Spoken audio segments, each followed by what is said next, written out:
All right, guys and gals, welcome to Sweet Motorhomes. We're here working on the AQUA, doing some upgrading and repairing of leaks. First off, I wanted to point out the system was replaced by the prior owner a few years ago, and for some reason, I don't know why, but they put the overflow tank here, way over here on this side, way below the top of the unit. So it always had an air bubble in it. It couldn't flow. The air could not come out of the system the way it should have. So I took it off, moved it over here, and the cap is up close to the top, which I'll have to use a siphon pump if I ever need to put any in it. But no big deal. I've already tried it. It works great. So it's nice and solid, and I've got a nice flow so the air can come up out of the system into the tank. And it should go higher, but I'm 10 times better than having the tube flow all the way down and going down to the bottom. Now, the main reason that I started looking into this is I had a slow leak and I couldn't find it.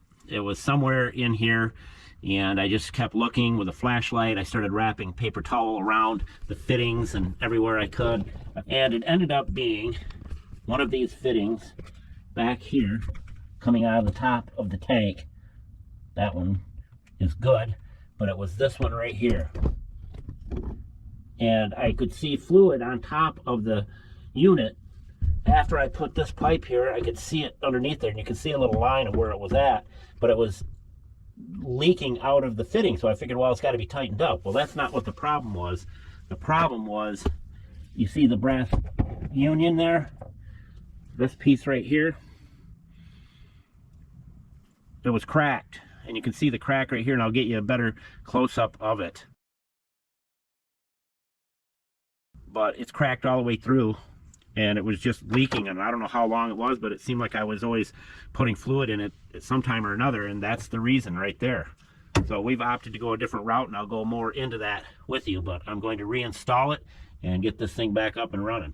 So this is how it was when I pulled it out, other than I have this cleaned up, and I'm going to reuse this nipple and replace this. I'm not real fond of brass fittings that get hot and cold like they do on an AQUA.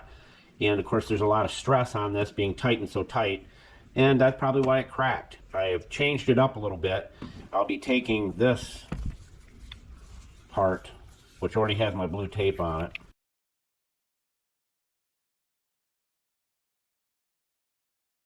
it.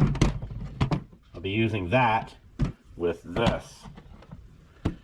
And it is basically galvanized pipe, and I soaked it in vinegar, both pieces, to get rid of the galvanizing on the inside, and it took some of it on the outside, but I'll put a little Planet Safe on this to keep it from rusting.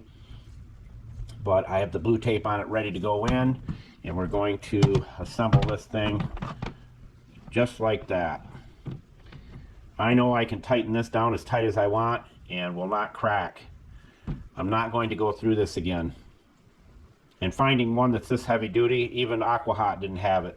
And I'm glad, because now I can go with steel, and the chances of that cracking are few and far between. And the amount of time that I spend maintaining and watching over things, this will never get out of hand as far as rust or anything like that. So heavy duty is the only way to go.